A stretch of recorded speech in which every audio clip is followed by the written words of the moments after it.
travel to Europe.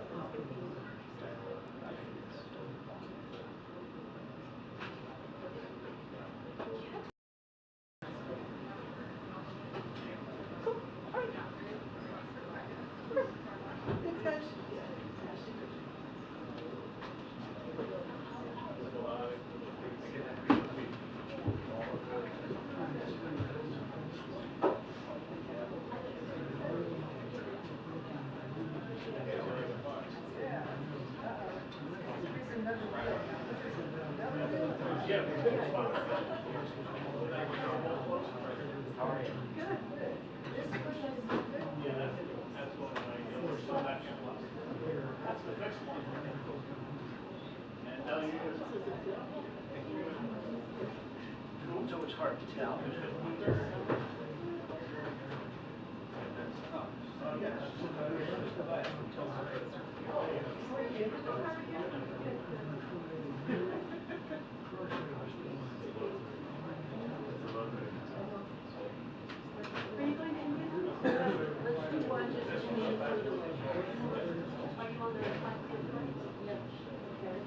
Your time's up. Little tilted too. Did you use a picture and you did look? Maybe you should go back to no time. I'm going for the Donald Trump, tie down so below my ground. Hey, no one's gonna see that. All they're gonna see is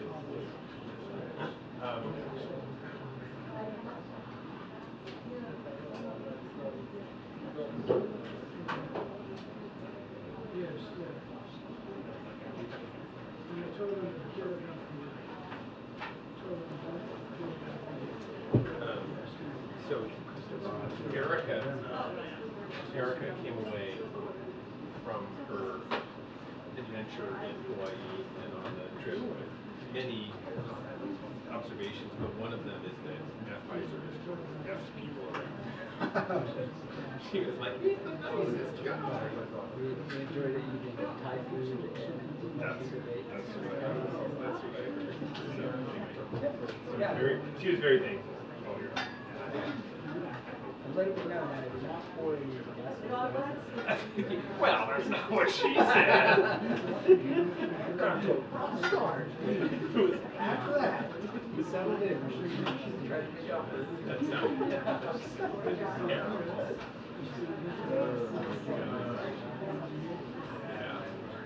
Yeah. Such a glorified, dignified job.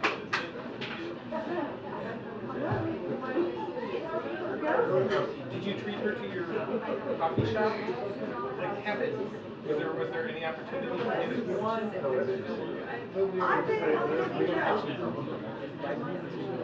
Yeah. Area, and I had been there the day before. So that was like the that was the first one.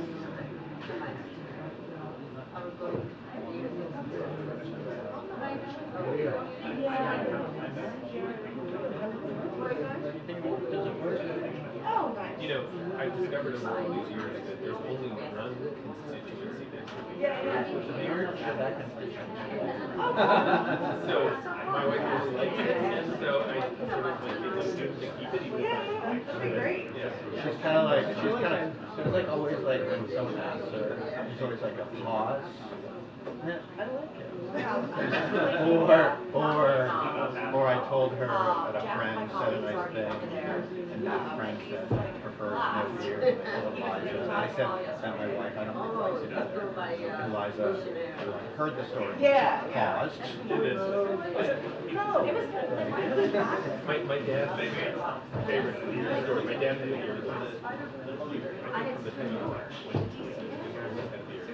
and about 20 years into his tenure as a governor,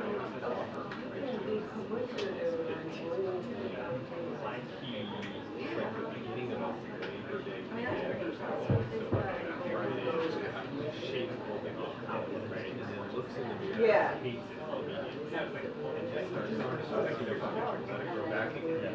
And then on Tuesday, he goes back Well, into the I'm office. doing. same office he's been going into for 20 years.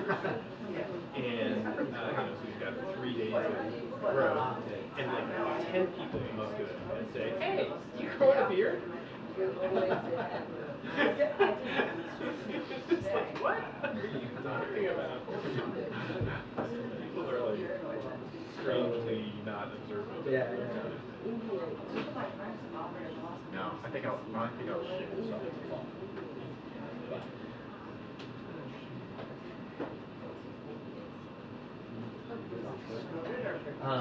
No. Nobody's doing it. Nobody's doing it. If they get COVID, it's going to be canceled. Are you scheduled to We're go? going on the flight. So, Yeah. When are you set to leave? Thursday. But not on Air Force No, One. he is on it. Oh, okay. Peter and Katie are both flying out on Wednesday, and so Peter's like, okay, so the way this is going to go down, we'll be in the air, and we'll land in Delhi, and then we'll find out he's positive and he's not coming. Or he did better. He gets to Delhi. That's what I cleared it. He has positive, and then he has to quarantine for 8 days in Delhi, and I think everybody's there for 8 days. Oh, I see. I'm getting drugs out for. So they're gonna give us the latest, like, right before the Latest on whether, it's COVID vaccine. Yeah, they'll say. I assume, Yeah. But it's Yeah, or else CBS. they would assume they were. No, it's Thursday. Afternoon. Friday night. Because it's an overnight. Saturday. Yeah. Early evening Thursday, it's been like late afternoon, early evening Friday. April and we stop over at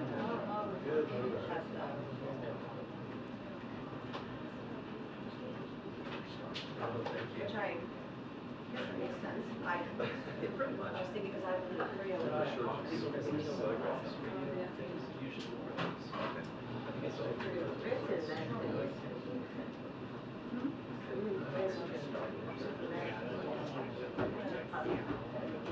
Oh, yeah,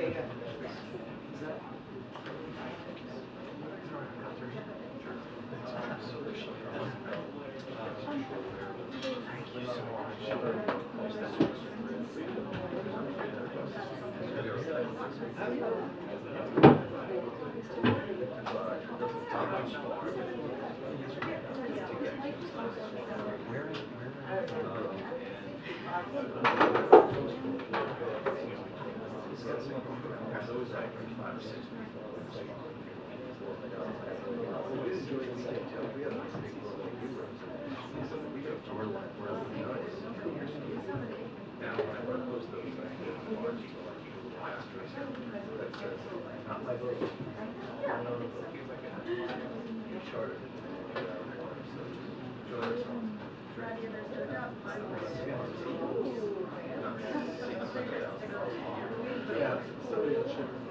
People think it's my boat.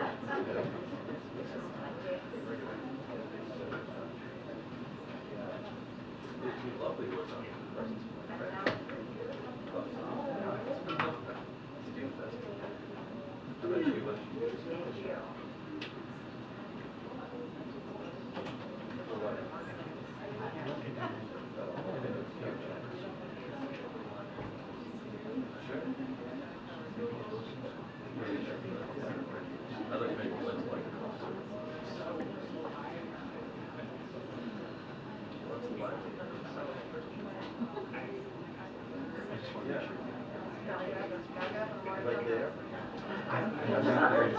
Nice. Yeah, I tried to.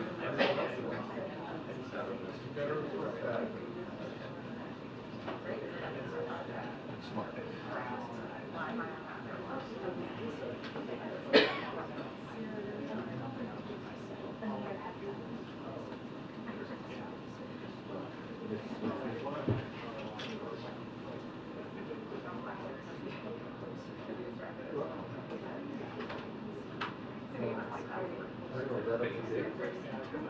Sort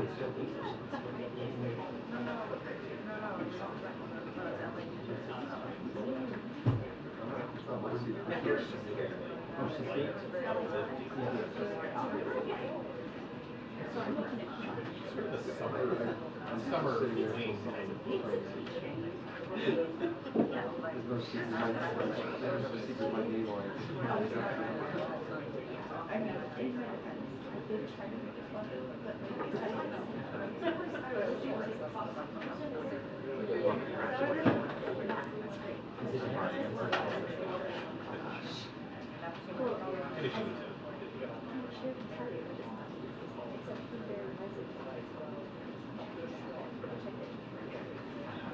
I can't think of it, but that's Catherine Moran in her memoirs said that for anybody asked, Yep, you're right.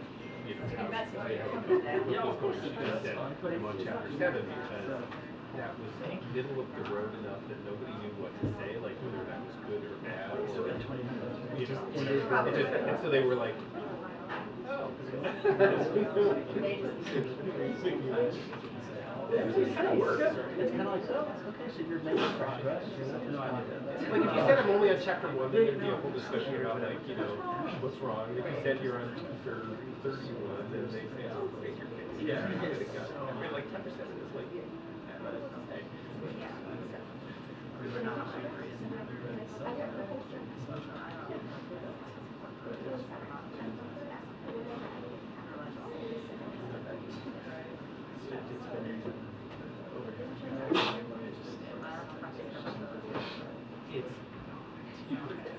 You're just in it. No, you're just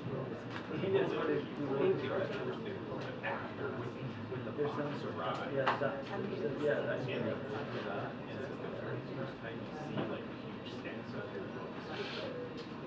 Like you'll go around and tell people it was the best experience you've ever had. That's a lie. That's telling the truth. You're like, when you see the box, she said when you're writing the book, it's having written the book is great. Of course it is. She's doing a lot of things. Having done them is great. I think it's like companies alive and when you're having a baby scared. Having had the baby is good. Actual having fun. Because having that one, like you said, there is a scene like where like you're like, then you're like, okay, I'm weird. When you start to forget how hard it was, like when you get the box. Yeah. That was just so pretty. I love the colors. I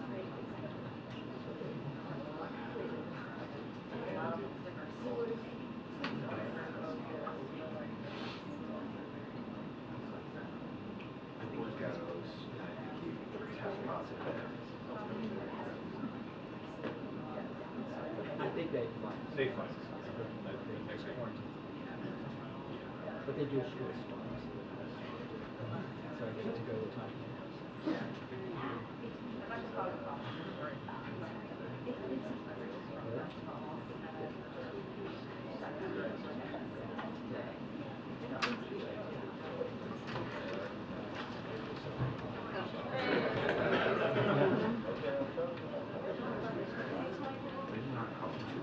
I don't think so. No, no. When they're coming out? She right there. She about to come. She told me to hurry up and get through because she was Attention, the press briefing will begin in 2 minutes. The press briefing will begin in 2 minutes. Thank you.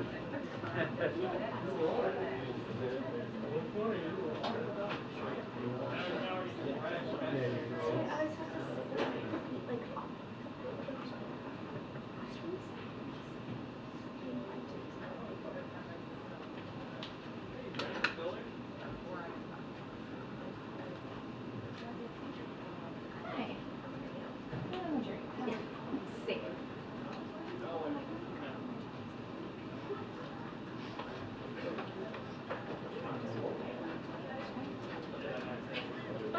TV correspondent on the planet. Totally. You can be like a Gen Z. Or the fuzzy one, they all click on their things on the YouTubes. Congratulations. Thank you. Oh yeah? like your cookies or something. Then I could have embarrassed you for fun. Is anyone?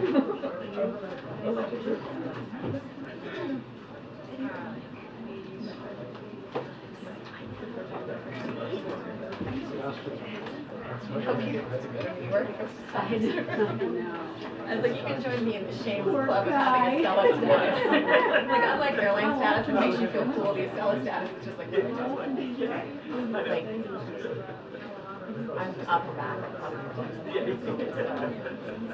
But sometimes a couple times. I am too. Right? But I hate I them. love you. I say I hate them. I won't.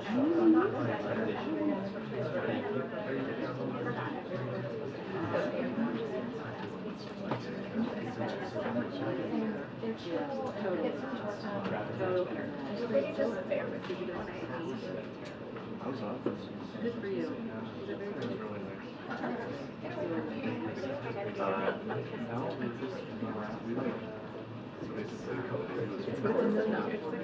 We also into his house. First time with house tours. So we just, it was just a lot of 4 to 6 months old and furnishing. Yeah. That's great. Good for you. Good for you. That was one thing. Yeah. My wife took it and then I took it after just so it was a little longer.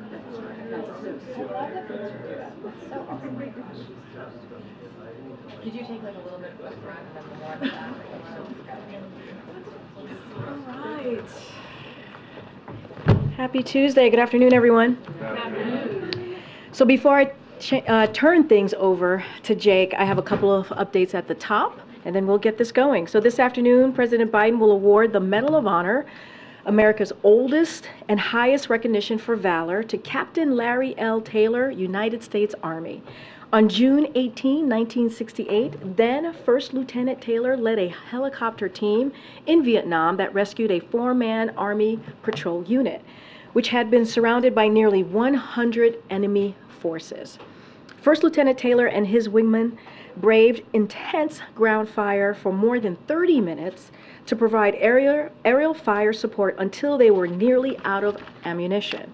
With the enemy still closing in on the patrol, First Lieutenant Taylor courageously decided to extract the team of American soldiers on the ground using his 2-man Cobra helicopter, a feat that had never been accomplished or even attempted. First Lieutenant Taylor landed his helicopter under heavy enemy fire and with complete disregard for his personal safety. He successfully rescued the patrol team and carried them to a safe location. First Lieutenant Taylor's conspicuous gallantry, his profound concern for his fellow soldiers, and his actions, which went above and beyond the call of duty, are in keeping with the highest tradition of military service. In recognition of his service, he will be awarded the Medal of Honor here today at the White House this afternoon. Now, as you all know, the President believes that education beyond high school should unlock doors to opportunity, not leave borrowers stranded with debt they cannot afford.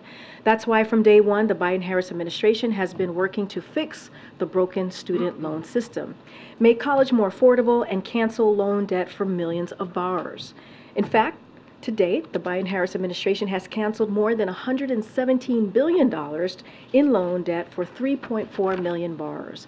And earlier today, the Biden-Harris administration announced that more than 4 million student loan borrowers are enrolled in the administration's new income-driven repayment plan, the Saving on a Valuable Education or SAVE plan. This includes those who were transitioned from the previous revised pay-as-you-earn or repay plan. SAVE is the most affordable repayment plan ever and will save millions of borrowers money on their monthly payments. Student borrowers can visit studentaid.gov/save to sign up today. The application takes less than 10 minutes to fill out for most. And finally, an update on the President and the First Lady since she tested positive for COVID-19 last night. I can tell you that the First Lady is experiencing mild symptoms and will remain in Delaware for the week. President Biden tested negative last night for COVID-19 and tested negative again today. He's not experiencing any symptoms. As far as the steps he is taking, since the president was with the First Lady yesterday, he will be masking while indoors and around people in alignment with CDC guidance. And as has been the practice in the past, the president will remove his mask when sufficiently distanced from others indoors and while outside as well. The CDC guidelines recommend a combination of masking, testing, and monitoring for symptoms. The president is doing all of that in close consultation with his physician. There are currently no updates to the White House COVID-19 protocols. We continue to work closely with public health and medical professionals to monitor the virus. We're in our strongest position yet to fight COVID-19, and the virus is responsible for majority of fall and winter hospitalizations. As we head into the fall, we have more tools and systems available today to help communities this fall and winter season, including safe, updated vaccines that will be available mid-September, widely available at-home COVID test, widely available effective treatments which can reduce the risk of severe illness, hospitalizations, and death. We will be encouraging, as I have said before, Americans to get their updated COVID-19 vaccine in addition to their annual flu shot and also RSV vaccines, as you all know. With that, thank you, Jake, for your patience. Jake is going to talk about the president's travel to India and any other foreign policy questions that you may have. The podium is yours. Thank you, Karine, and thanks to all of you for giving me the opportunity to be here today. And Karine mentioned my patience. I'm going to test your patience for a moment because I'd like to take a few minutes at the top just to set the scene for the president's upcoming trip to Delhi for the G20 and to Vietnam to elevate our partnership with Vietnam. On Thursday, the president will travel to New Delhi, India to attend the G20 Leaders Summit. On Friday, President Biden will participate in a bilateral meeting with Prime Minister Modi of the Republic of India. And on Saturday and Sunday, the president will participate in the official sessions of the G20 Summit. As the president heads to the G20, he's committed to working with emerging market partners to deliver big things together. That's what we believe the world will see in New Delhi this weekend.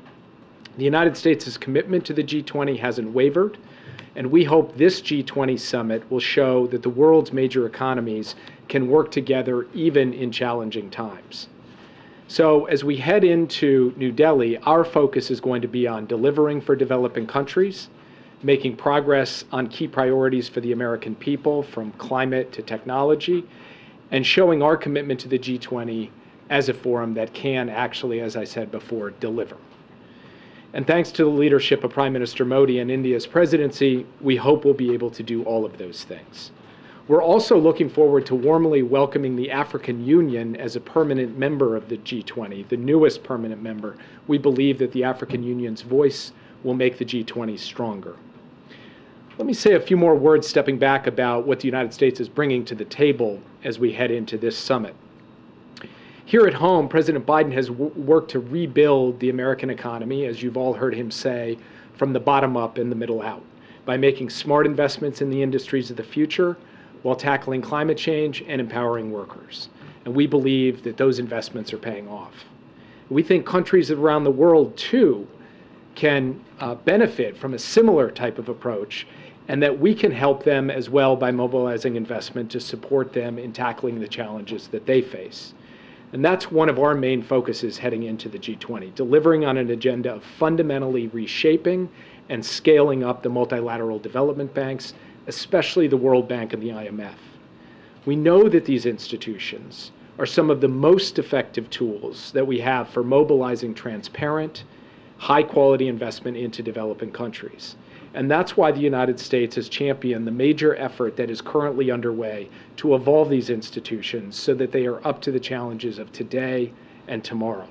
Just last month, President Biden asked Congress for additional funds that would have the impact of increasing World Bank financing by more than $25 billion. And we're working to make sure that other partners follow our lead. And at the G20, we've been leading an effort that we hope will see the G20 endorse this level of ambition and deliver a broader vision of multilateral development banks that are better, bigger, and more effective. President Biden will also be calling on G20 members as leaders in the global economy to provide meaningful debt relief so that low and middle income countries can regain their footing after years of extreme stress. He'll be clear that the United States expects real progress on ongoing cases by the World Bank and IMF annual meetings in Marrakesh next month, and he will be clear that we need all G20 members to be constructive and at the table with no exceptions. We'll also be making progress on other key priorities, from climate to health to digital technology, including commitments with respect to a more inclusive digital transformation and a responsible path and approach to AI development. In addition, we'll spotlight the progress that we've been making on the Partnership for Global Infrastructure Investment, or what we call PGI. We'll have some announcements that we're excited about. Now, we know that there'll be continued focus on how the G20 deals with Russia's illegal and ongoing war in Ukraine.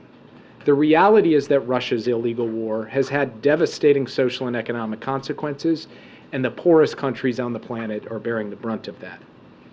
As he has done before, President Biden will call for a just and durable peace, one founded in respect for international law, principles of the UN Charter, the precepts of territorial integrity and sovereignty, and he will continue to emphasize that the United States will support Ukraine for as long as it takes to redeem these principles. Last but not least, and this is important, you'll see that the United States will make it clear that we remain committed to the G20 as a critical forum for all of the major economies of the world to come together for global problem solving. At a moment when the international economy is suffering from historic and overlapping shocks, it's more important than ever that we have a working forum with the world's largest economies to deliver meaningful outcomes. So in a sign of that commitment, the United States is looking forward to hosting the G20 in 2026. Now, turning briefly to Vietnam. On September 10th, the President will travel to Vietnam to meet with the General Secretary and Vietnam's top leadership. Building on President Biden's string of diplomatic successes in the Indo-Pacific just this year, this visit is a remarkable step in the strengthening of our diplomatic ties, and it reflects the leading role that Vietnam will play in our growing network of partnerships in the Indo-Pacific as we look to the future. For decades, the U.S. and Vietnam have worked to overcome a painful shared legacy of the Vietnam War, working hand in hand to promote reconciliation, with our service members and our veterans lighting the way, work that is dear to the President's heart, particularly in light of his close friendship with Senator John McCain. As we survey common challenges on everything from the South China Sea to critical and emerging technologies, the United States and Vietnam will chart out a vision for facing the 21st century together with an elevated and energized partnership. And finally, Vice President Harris is traveling literally as we speak to Jakarta, Indonesia, to attend the U.S.-ASEAN Summit and the East Asia Summit, and to engage with leaders from across the Indo-Pacific from September 5th to September 7th. Her upcoming visit will be her fourth visit to the Indo-Pacific in 2 years and her third visit to Southeast Asia. Vice President Harris has met with more than 36 presidents and prime ministers from the Indo-Pacific. And throughout her work, she is focused on strengthening alliances and partnerships, driving economic growth in the United States, and upholding international rules and norms. At both summits, the Vice President will underscore the United States' enduring commitment to the Indo-Pacific generally and to ASEAN centrality specifically. And we look forward to having her be able to report back to the President on those trips as the President embarks on his own trip to India and Vietnam. I told you that I was going to test your patience a bit. I think I made good on my promise. So with that, I'd be happy to take your questions. Yeah. Given what we know about how COVID works, I understand the President is negative now, but are you planning for any contingencies in case he does test positive in the coming days or during the trip? Could he attend any of these meetings virtually? Are you thinking ahead to that? I'll let Karine speak to COVID planning here at the White House, as it's beyond my ken. But of course, we have long experience now from the early days of the administration in managing for situations in which COVID plays a role in summits. And, we've seen various leaders at various times participate virtually in events. But in terms of specific contingency planning here from the White House, Karine can speak to that. And just one more. On Sunday, the president said he was disappointed that President Xi was not going to be attending the G20, but then he said, I'm going to get to see him. What did he mean by that? Has something been scheduled here? Nothing's been scheduled, but the president has said before that he's looking forward to picking up the conversation that he had with President Xi in Bali last year, and he fully intends to do that in the months ahead. Yeah. Jake, thanks so much. Can you, just following up on that point, give us a sense of the timing? Do you think that that conversation might take place in the coming weeks, in the coming months? I can't give you a sense of timing today. Okay, and on North Korea, very quickly, there are obviously reports that Kim Jong-un could be poised to visit Russia. This comes as the White House has recently said arms negotiations between North Korea and Russia were, quote, actively advancing. What is the latest assessment of the state of play between those two countries? Well, actively advancing captures it well. Our current analysis is that discussions between North Korea and Russia with respect to North Korea providing military support to Russia for its war in Ukraine, that those discussions are actively advancing. Most recently, we saw the defense minister of Russia, Sergei Shoigu, make a trip to Pyongyang, in essence, to ask for weapons. And we also have information, as we have indicated publicly, that North Korea's leader, Kim Jong-un, has some expectation that those discussions will continue as we go forward, including leader-level discussions, perhaps even in-person leader-level discussions. Now, I can't get into all the details of what we know, but at the broad parameters, that is what we are seeing. Ongoing discussions and discussions where we have information that the leadership of North Korea sees this as potentially leading to leader-level engagement.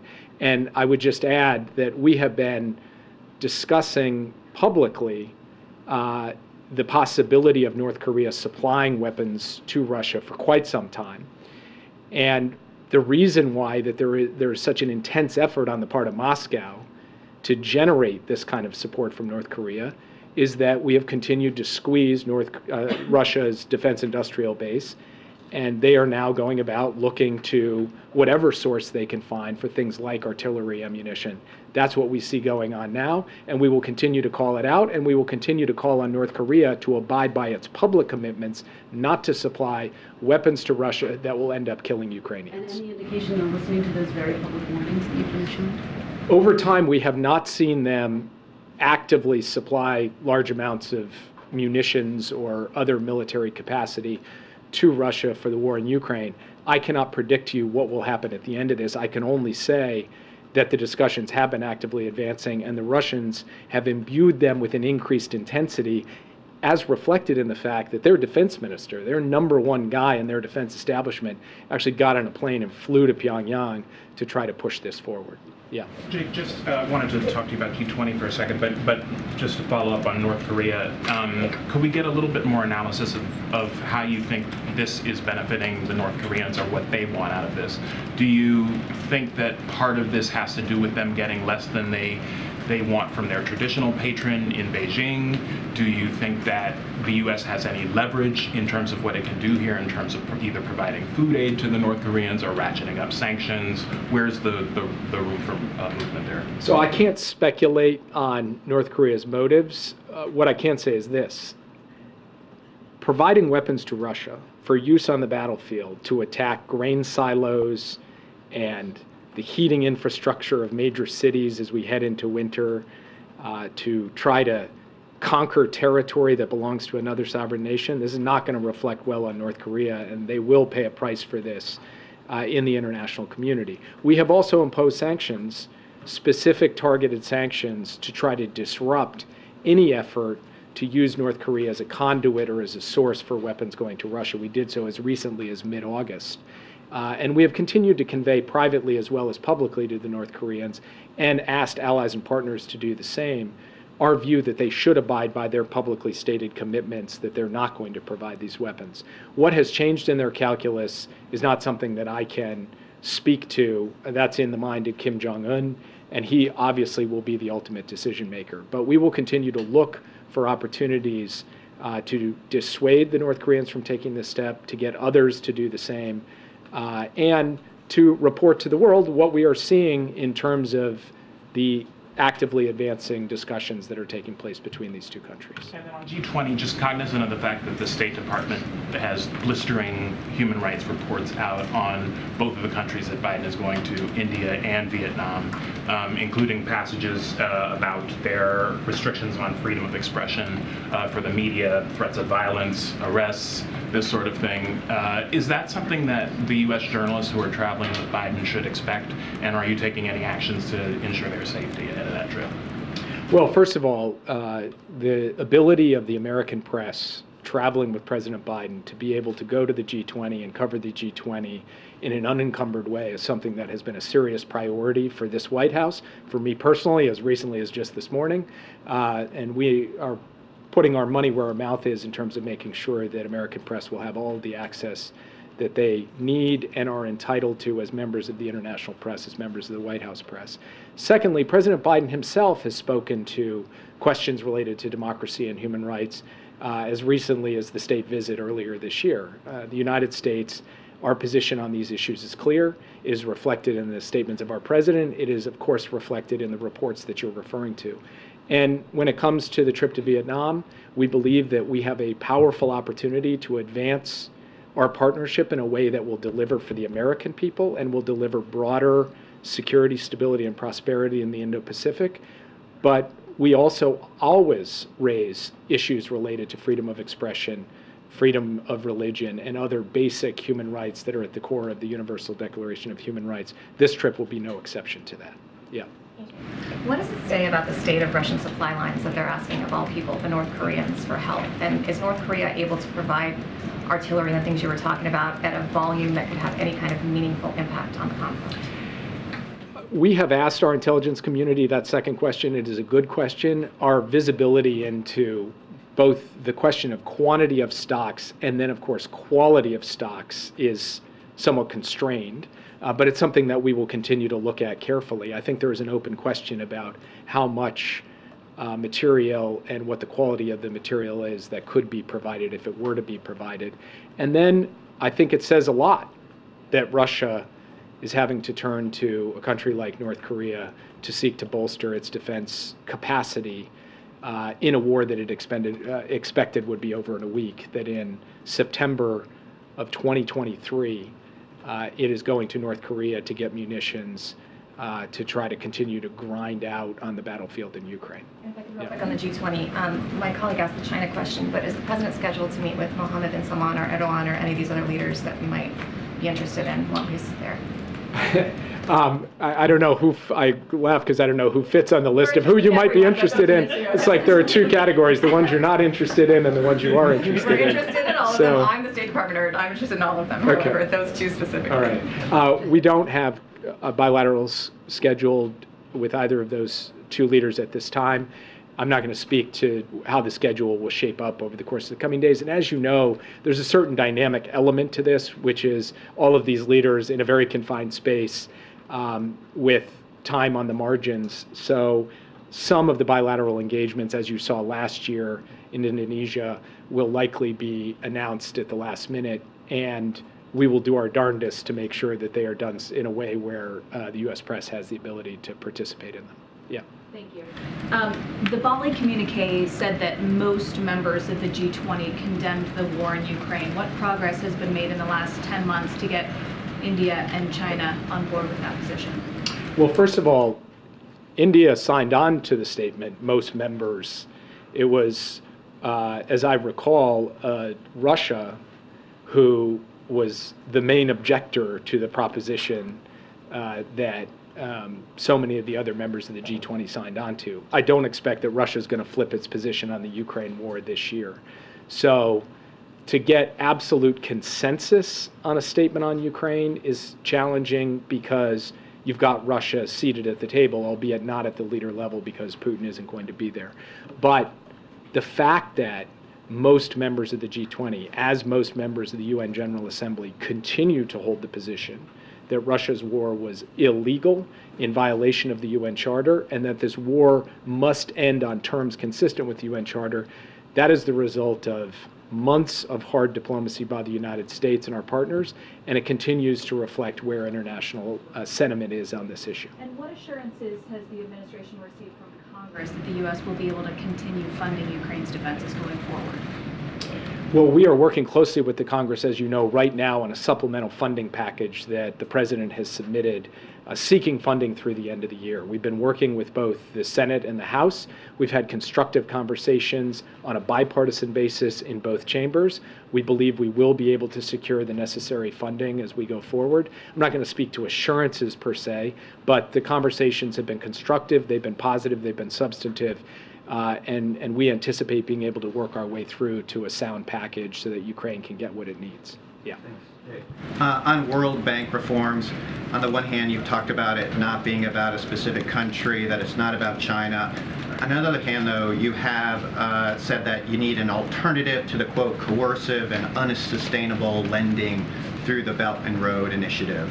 So, I mean, how can it be about China and not be about China at the same time? Well, we believe that there should be high standard, non-coercive lending options available to low and middle income countries. That's a fact. It's also a fact that World Bank reform is not about China, in no small part because China is a shareholder in the World Bank. So growing the size, relevance, capacity of the World Bank to deliver for low and middle income countries is not against China. It's for the entire international community, all of the shareholders of the World Bank, China being one of them. And we believe that just as the United States would benefit from a more stable, more capable set of low and middle income countries being able to deal with their own problems with help from the World Bank and the IMF, China would benefit from that too. But there is at least a part of it that is focused on China, on those coercive practices of those reforms. This is an affirmative agenda. It is an agenda about providing high standards, transparent, sustainable, resilient funding streams to countries that cut through the red tape and give not just the poorest countries in the world, but middle income countries who are dealing with the stresses of climate and COVID and migration and the war in Ukraine, access to capital that they can actually take advantage of and put to work. That's not against anybody. That is not a negative agenda.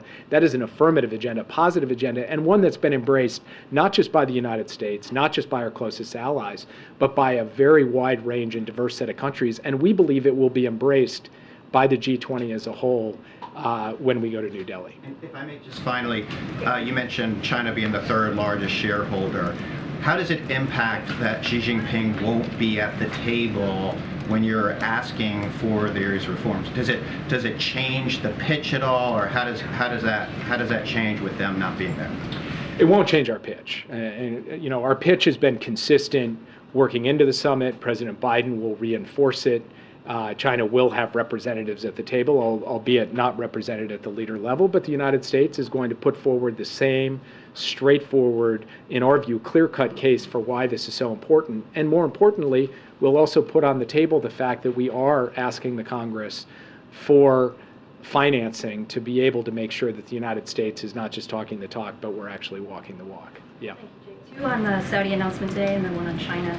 On the Saudi announcement to extend the supply of oil curbs, can you talk to us about what that means to you geopolitically, how serious it is for the global oil market? We saw crude go above $90 a barrel today. And then separately, does that up the ante for meeting with the Saudis at fora like the G20 where you want to do big things with PMs, as you mentioned? So on the first question, I'll leave it to others to speak to the specific oil market impacts. I would point out that what was announced today was a continuation of an existing policy, not a new set of cuts, just a continuation of those cuts for 3 months as opposed to for 1 month.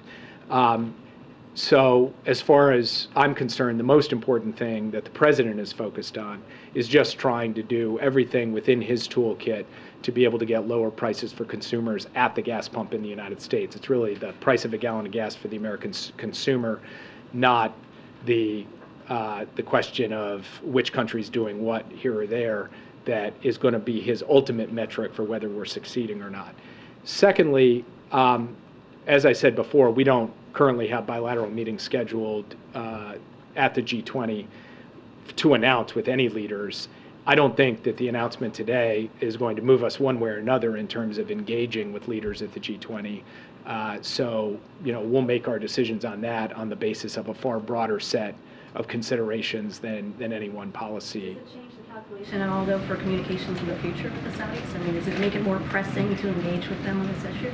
We have, obviously, regular engagement with the Saudis at multiple levels, with their energy minister, with their leadership, and that will continue.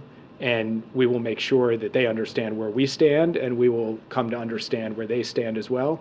And the thing that we ultimately stand for is a stable, effective supply of energy to the global markets so that we can, in fact, deliver relief to consumers at the pump, and also that we do this in a way that is consistent with the energy transition over time.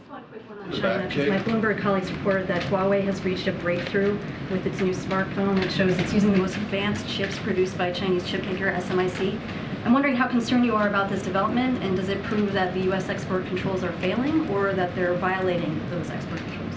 I'm going to withhold comment on the particular chip in question until we get more information about precisely its character and composition.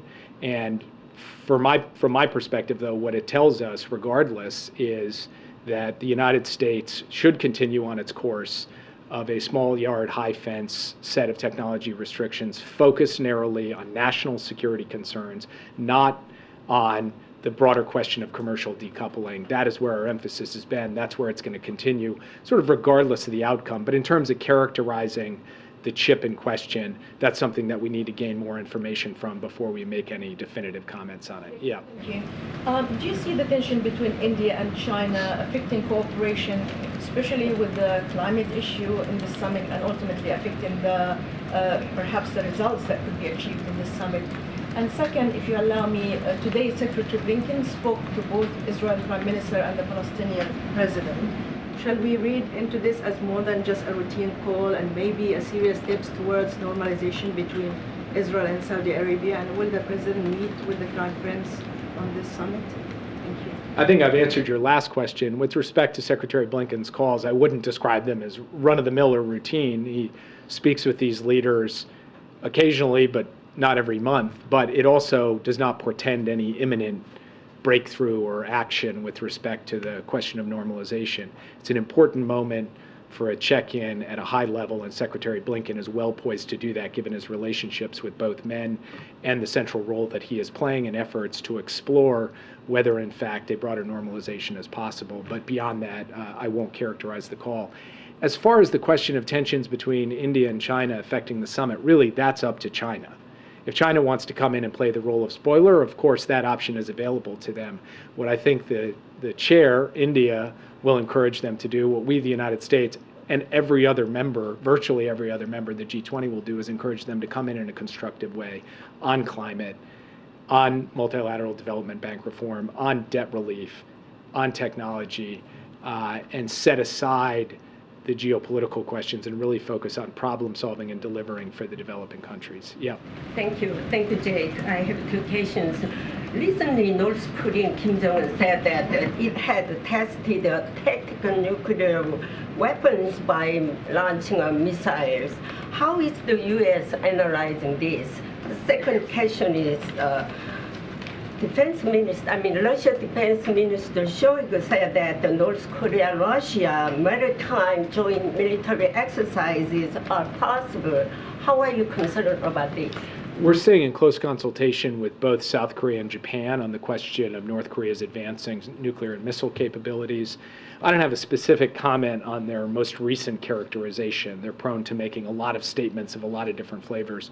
We're just studying each of their individual tests and making determinations about their capabilities accordingly. And then we're responding to that through increasingly tight and interconnected trilateral cooperation, as most recently evidenced in the President's summit with President Yoon and Prime Minister Kishida at Camp David.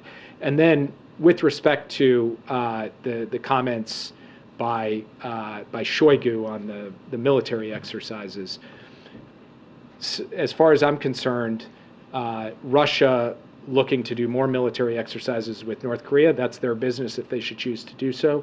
I think if you look at the broader pattern of activity across the Indo-Pacific. The security cooperation, the exercises, the work together on trying to ensure a secure, open, and prosperous Indo-Pacific, what the United States has done with a broad network of allies and partners, I believe has enhanced the stability and security of that region. And the year 2023 has been a year of substantial progress in that regard, delivered by President Biden, from our relationship with India to Southeast Asia, to Australia, to the Pacific Islands, and then, of course, to Korea and Japan. So we're quite hopeful about the progress we have made in enhancing our own deterrent capability, our own security and prosperity, and we'll let other countries and the relationships they're developing speak for themselves. Yeah. Thanks.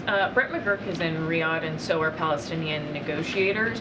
Can you update us at all on Saudi-Israel-U.S. diplomacy talks? And then I have a quick follow-up. So Brett's trip this time is focused on a set of broader regional issues. One of the main things that has brought him there, along with Barbara Leaf, the Assistant Secretary of State of Near East Affairs, and Tim Lenderking, our Special Envoy for Yemen, is to talk about the war in Yemen.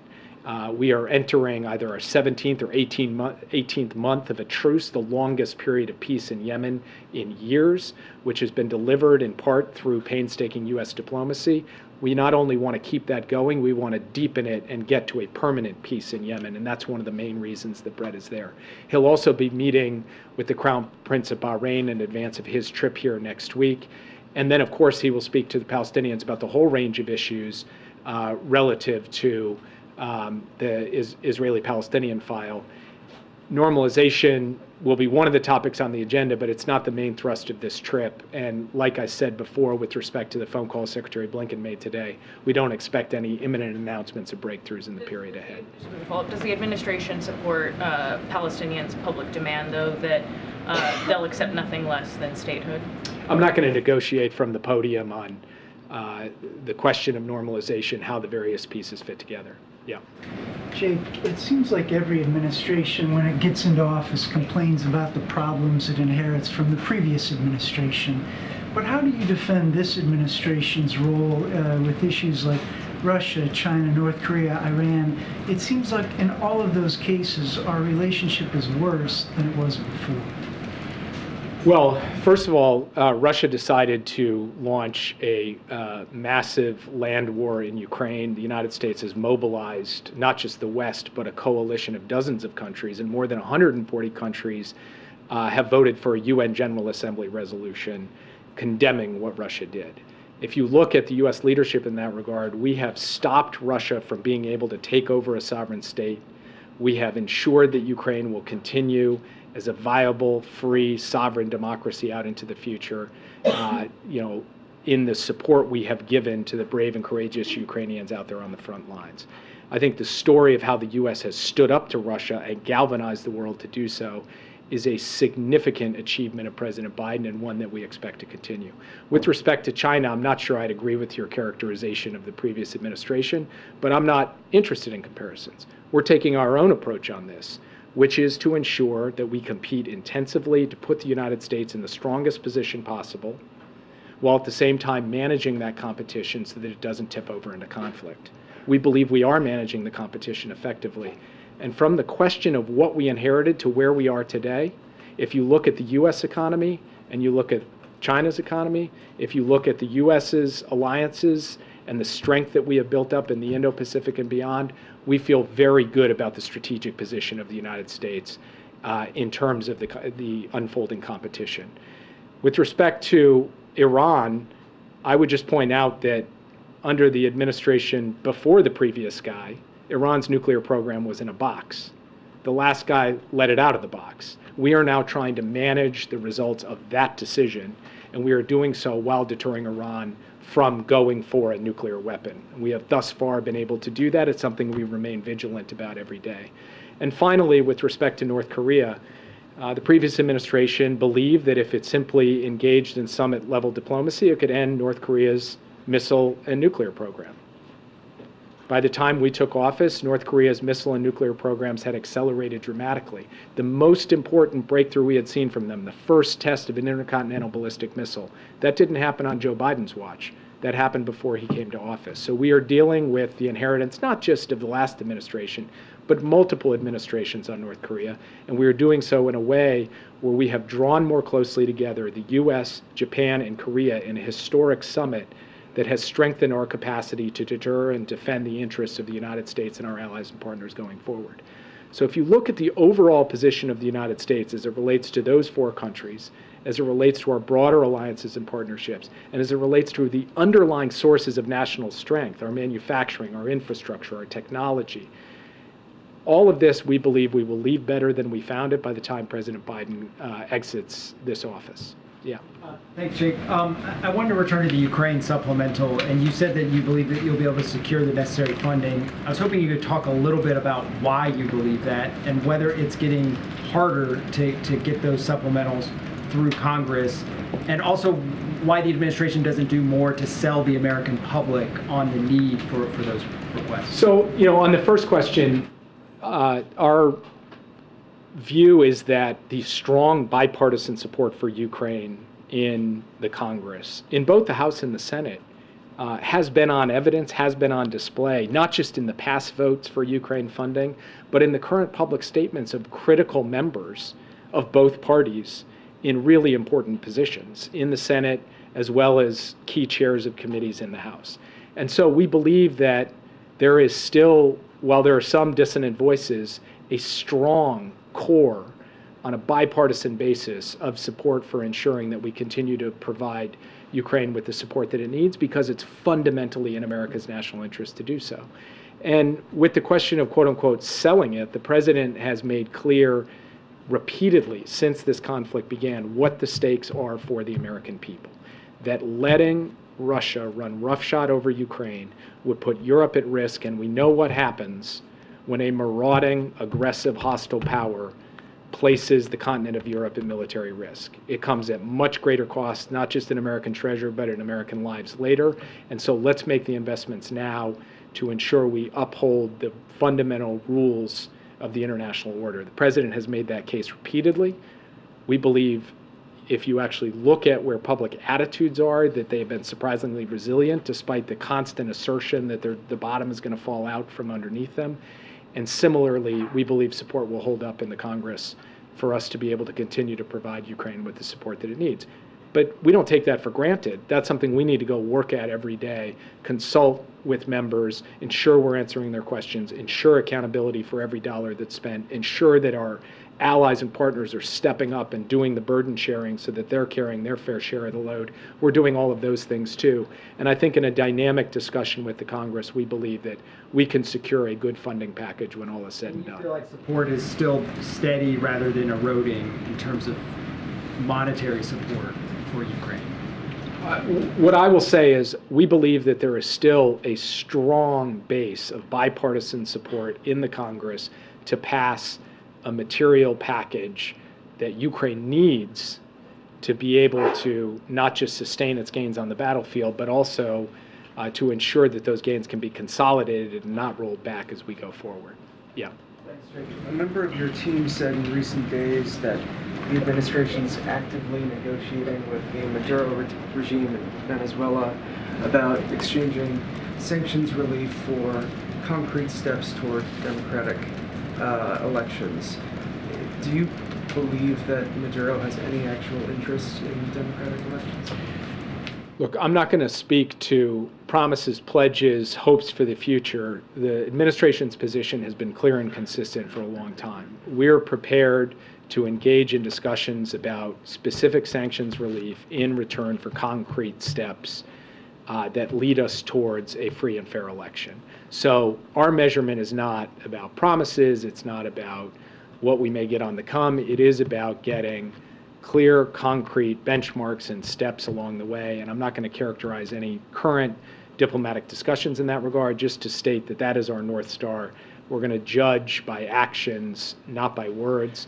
And that's how we approach our sanctions relief policy, not just with respect to Venezuela, but other couries as well. And yeah. Just on Haiti quickly, with the General Assembly coming up at the UN, what kind of priority of it is it, pardon me, for the administration to pass a resolution through the Security Council that would operationalize a multilateral force in Haiti, and what kind of force do you want to see? Do you want it to have the ability to actually go out front into the streets in Haiti and actually secure, key ports and bridges and stuff? What we're looking to do is to support a multinational force that is fundamentally a policing support mission, not a military mission, and one that is in support of the Haitian National Police, not taking over the sovereign policing capacities from the Haitian National Police. In terms of the precise operational elements of that, how they will operate physically in Port-au-Prince and other parts of Haiti, I'm going to defer that question because the experts are engaging to work out what an operational plan would look like. In terms of New York, it is certainly our priority to get the necessary backing that we feel we need to build for a multinational force and to get the resources necessary. And we've said that we're willing to put forward a substantial investment to do that, and we're asking other countries to do the same. Last question. Given that you said bolstering the World Bank is not about countering China, in this country, credit card delinquencies have spiked, mortgage rates are through the roof, inflation remains a problem.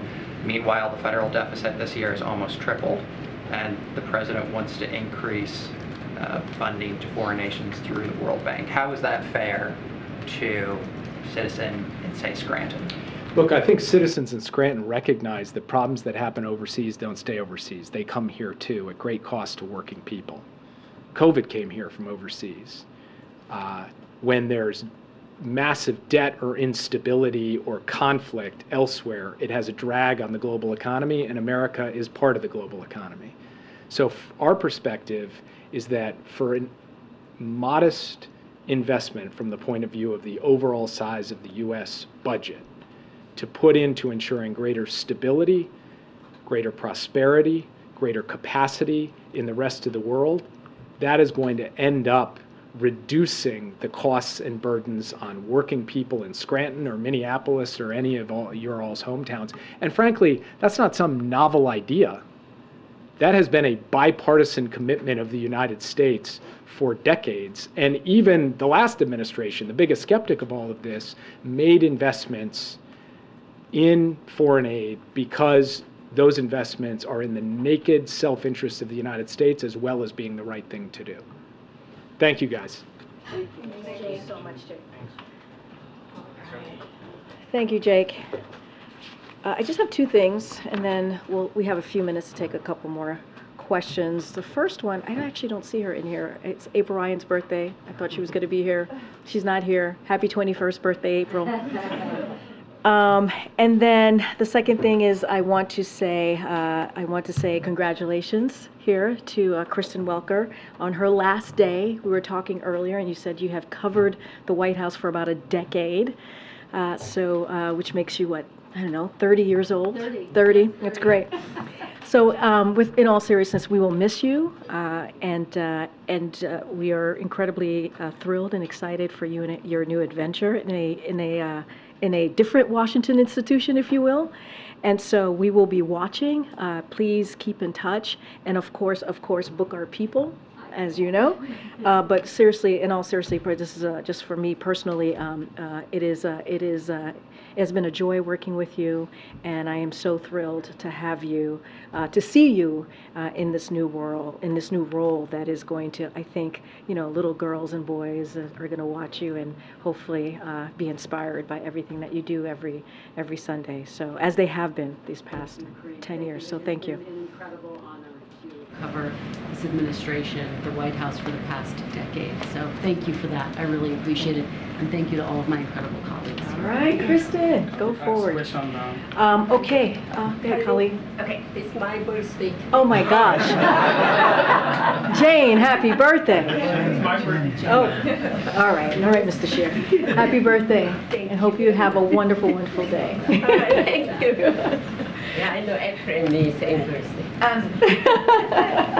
Not to talk about news, everybody, but it is news.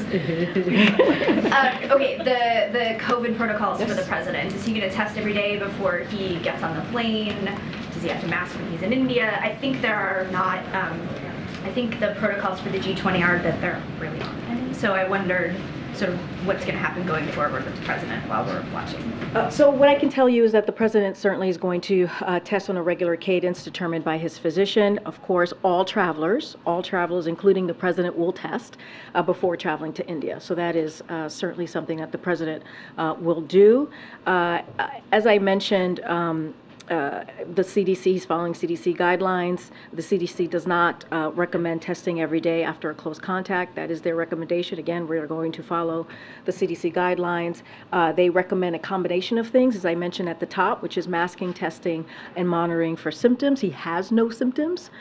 So we're going to continue to follow those guidelines, he's going to have those close consultation with his physician, and that's all I can share at this time. Can you be more specific on what a regular cadence?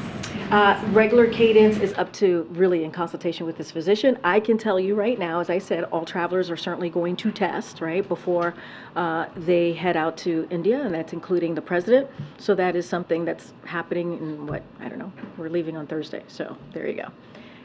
Just a couple more logistical COVID questions. Are these PCR tests that the president's getting?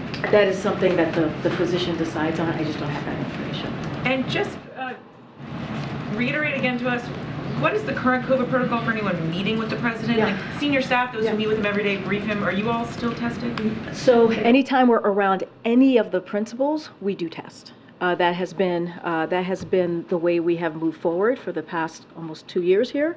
So that has not changed. No White House protocol is going to be changing, as I said at the top. But when we do have close engagement with the president, his senior staff, and as you all know, or anyone, we do test.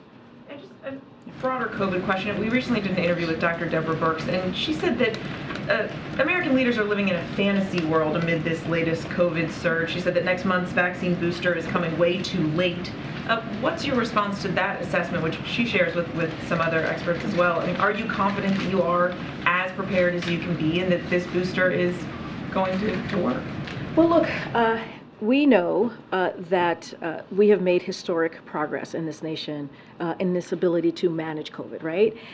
In a way that's no longer meaningful in disrupting our daily lives, right? And that is because of the work that this president has done, of the work that this administration has done. And we actually believe we are in a better place than we have ever been to deal with COVID. And that's because we have tools in our tool belt, right? We have we're going to have those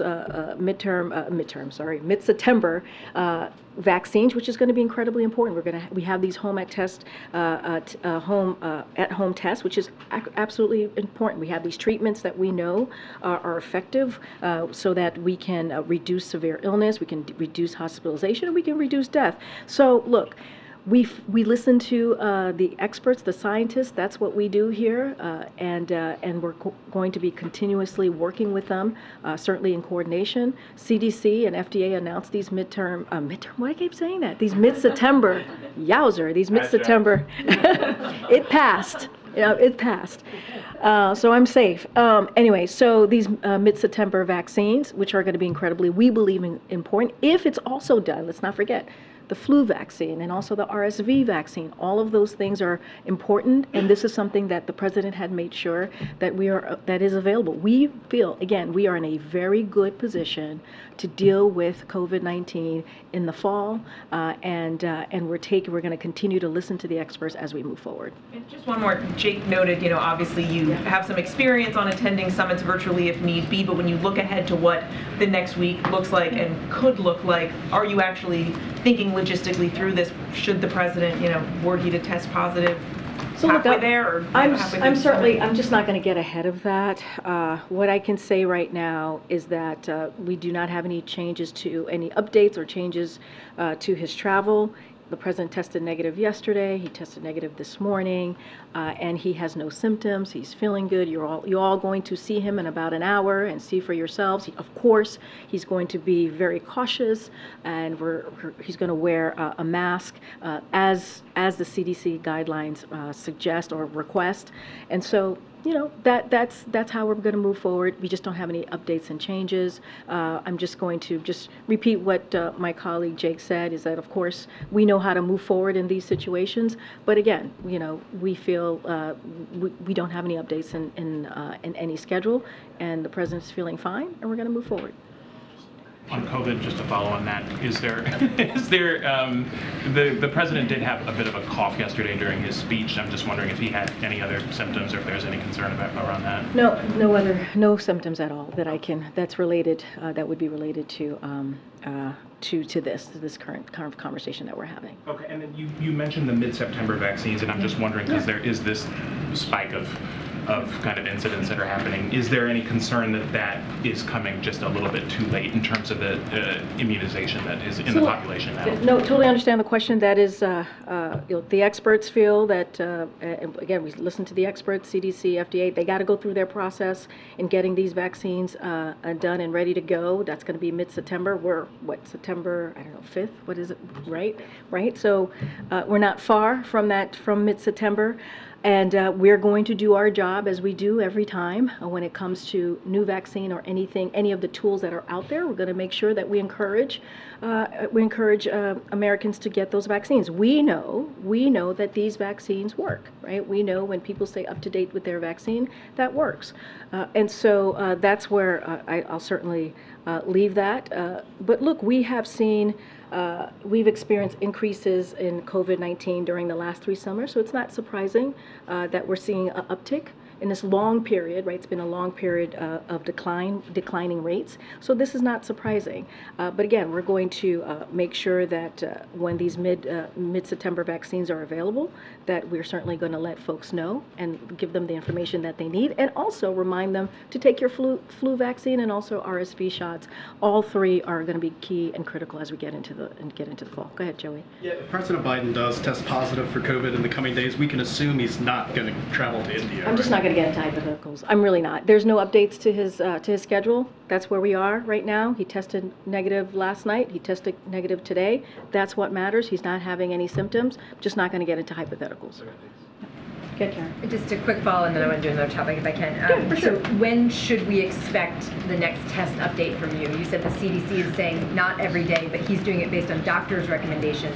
Would he get tested tomorrow and then again on Thursday before leaving? Look, this is something, this regular cadence is going to be up to his physician, a close consultation with his physician. As I just mentioned, all travelers, including the president, is going to get tested before we go to India. We leave for India on Thursday. Today is Tuesday. I don't have anything else further to share. We just shared with you that he tested clearly last night, and today that is up to the physician. We are going to continue to follow, as well as the president, CDC guidance. On the UAW possible strike, the president said yesterday when he was asked if he was worried about it, he said, no, I'm not worried about a strike until it happens.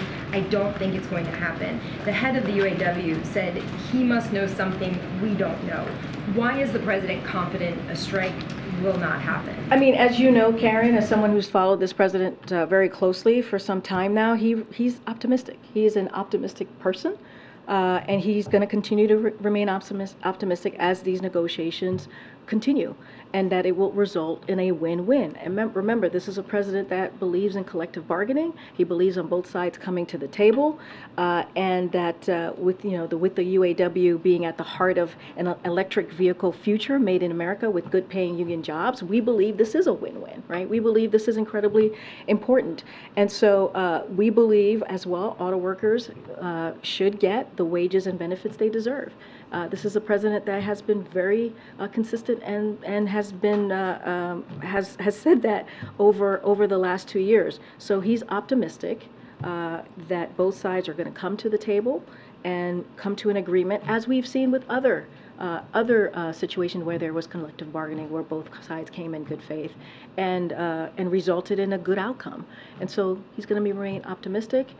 He believes again in collective bargaining, and that's what we hope to see, that both sides continue to have that conversation. Updated on the latest of the negotiations. So as I mentioned, I think I mentioned this, and you all know this, I think you've reported on this, Gene Sperling has played the lead on having those discussions, as well as Julie Su. So we've been been having conversations, and so he's updated by Julie Soon, also White House senior staffers here, including Jean, and so that's how he's staying up to date. Oh, of course I should. Go ahead. Appreciate it. Sure. One quick one on COVID. When the boosters are available, can we expect that the President and First Lady will get them? Will they do that publicly as they have in the past? So I can't speak to a schedule, but yes, you can expect that both of them will get their updated vaccines, like all Americans who are eligible should do so. Okay.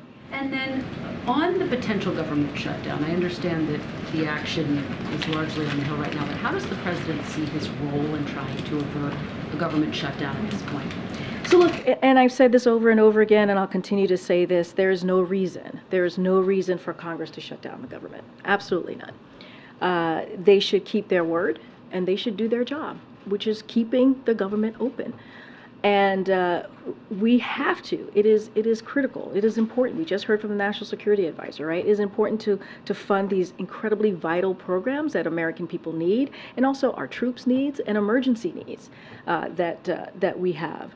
And so there should not be a reason to shut down the government. We believe Congress should do their job. It is their job. It is their job to get this done. Has the President had any conversations about this in recent days? Can we expect him to? Will you read some of those out if he does? So I can't speak to any conversations that he's had. You know, many of these conversations that the President has, we try to keep them private.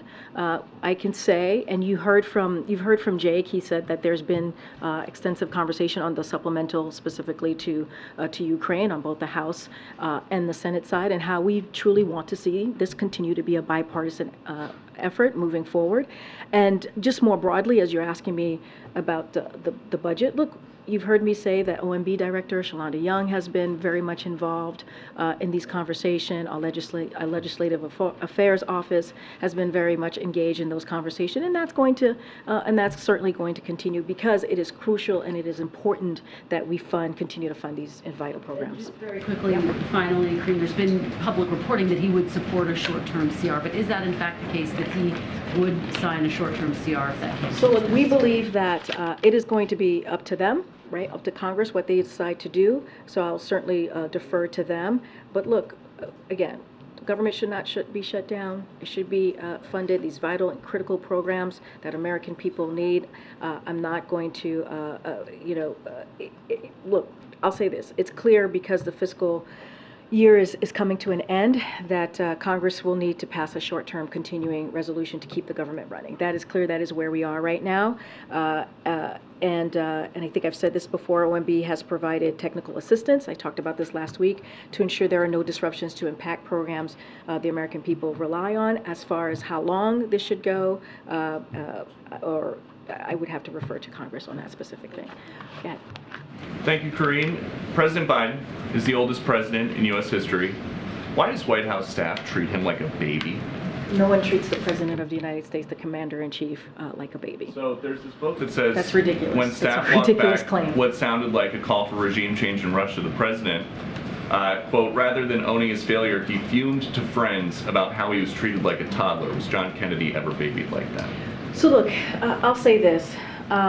There's going to be always a range of books that are about every administration, as you know, that's going to have a variety of claims. That is not unusual. That happens all the time, and we're not going to litigate those here. That's something that we're not going to speak to. There is one thing that I do want to, because I think I was asked this question last week by one of your colleagues about this particular excerpt that they were referring to, and so I'll say this, we did see the excerpt, the context of the excerpt, and it seemed to be making the opposite overall point about how the value of his experience and wisdom resulted in rallying the free world against authoritarianism, which is important. We have seen this, you all have seen this, and passage of the most historic agenda in recent history in his handling of foreign policy, like rallying the world around Ukraine, as you just heard from our National Security Advisor, who laid out in really good questions that your colleagues asked about how the President is moving forward, about Ukraine, about kind of leading into these conversations that he's going to be having at the G20. Why do you think it is that in a Wall Street Journal poll, 2/3 of Democrats think President Biden is too old to run again? Look, here's what I know. Here's what I can speak to. I can speak to that a president who has wisdom. I can speak to a president who has experience. I can speak to a president who has done has taken historic action and has delivered in historic pieces of legislation. And that's important. When the last guy who was in this, in the Oval Office talked about infrastructure week, it was a joke. And the president passed a pretty important piece of legislation in a bipartisan way because of his wisdom, because of his experience. And now we have infrastructure decade. And it doesn't stop there. It starts, last week we talked about how the president beat Big Pharma, something that elected officials and politicians have been trying to do for 33 years, and he's been able to do that. And we introduced the first tranche, the first 10 drugs that Medicare can now negotiate on, right? And it's going to save money for our seniors, for Americans across the country. The gentleman that introduced the president, Stephen, who's 71 years old, paying $16,000 a month, $16,000 a month, just to stay alive because he had cancer and diabetes. And he cannot retire because he has to pay $16,000 a month.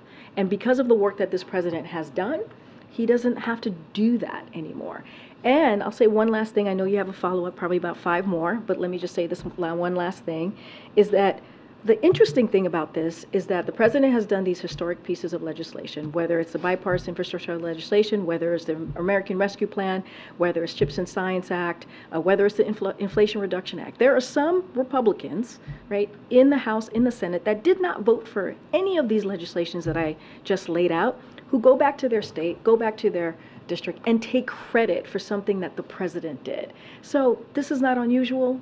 They did this in 2019, they did this in 2020, and they did this in 2022, and the president continues to prevail. Okay, just one more. The president said over the long weekend that he hasn't had the occasion to go to East Palestine.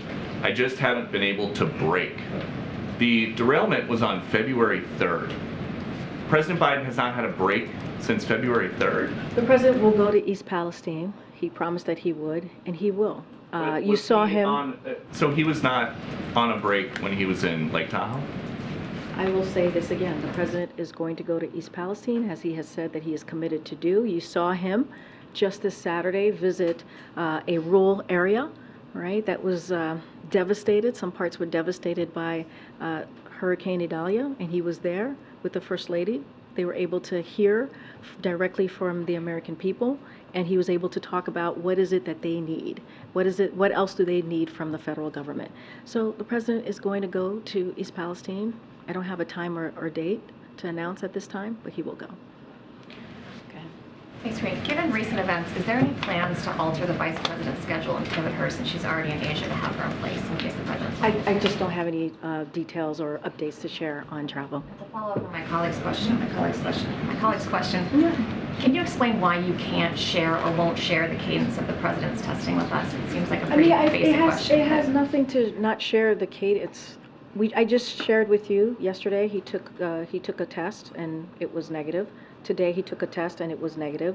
The CDC does not recommend testing every day after a close contact. That is not my. He tested.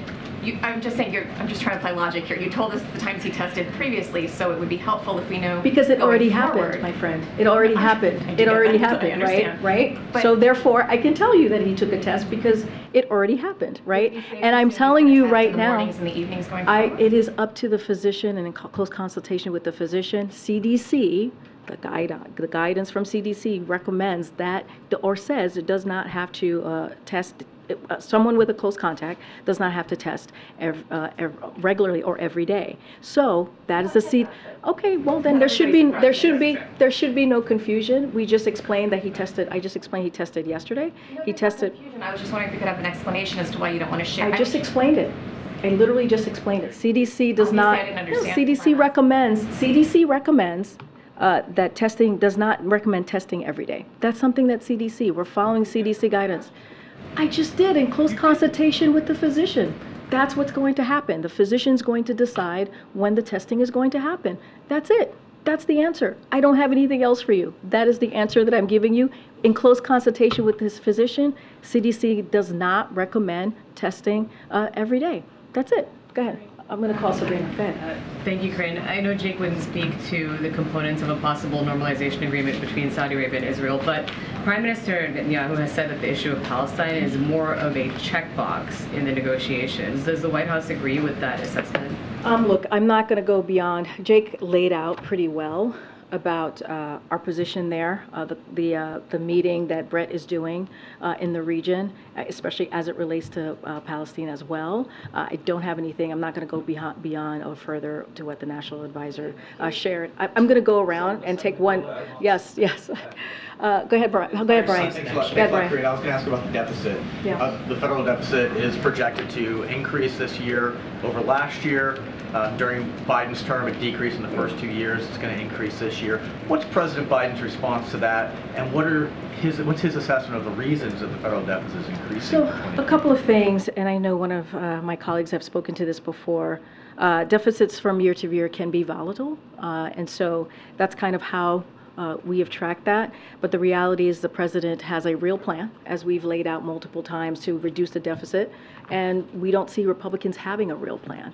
And so the deficit has fallen by more than $1 trillion under the this president, and he has signed legislation to cut the deficit by another $1 trillion. So the president's budget would reduce the deficit by further $2.5 trillion by cutting wasteful spending on special interests and making big corporations and the rich pay their fair share. So that's what we're trying to do. And by contrast, what you're seeing from our Republican colleagues on the other side is that, especially when President Trump and congressional Republicans, what they did during his administration is that they added $2 trillion to the deficit with a tax cut that skewed, obviously, to the wealthy and large corporations. So what we are going to do is we're going to continue to fight for Social Security. We're going to continue to fight for Medicare, health care. We're going to continue to make sure we do what we can to, the president believes in moving forward with his economic plan in a fiscally responsible way. And so that's what we're going to continue to do here. It's going up, but why is it? I just said it can be year to year, it can be very volatile. I mean, he said in March in Baltimore in a speech, our plan is working to decreasing the deficit. Right, and we have seen the it's not. deficit fallen by more than $1 trillion under this president, right? But as I stated at the top, it could be volatile, and that's why the president has taken action, right? More than $2 trillion to lower the deficit, and that's what he's going to continue to do. But what we know for sure is that trickle down economy does not work. You hear us talk about all the time when we talk about Bidenomics is building an economy from the bottom up, middle out. That's the president's plan. That's what he's going to continue to do, and he's going to do it in a fiscally responsible way. And again, that's all you have to do is watch what the president has done the last 2 years, and he has done it. I just laid out, it can be very volatile. I just talked about how the president deficit, it can be, but that's the way it is from year to year. It can be volatile. That is something well, talk to an economist and they'll tell you specifically. What I can speak to is what the president has done over the last 2 years is we say the deficit go down by $1 trillion. He signed another piece of legislation where the deficit is going to go down another $1 trillion. That is the president's focus. That's why we believe Bidenomics is so important. Guys, I will see you tomorrow. Thank you very much. Thanks, Karine.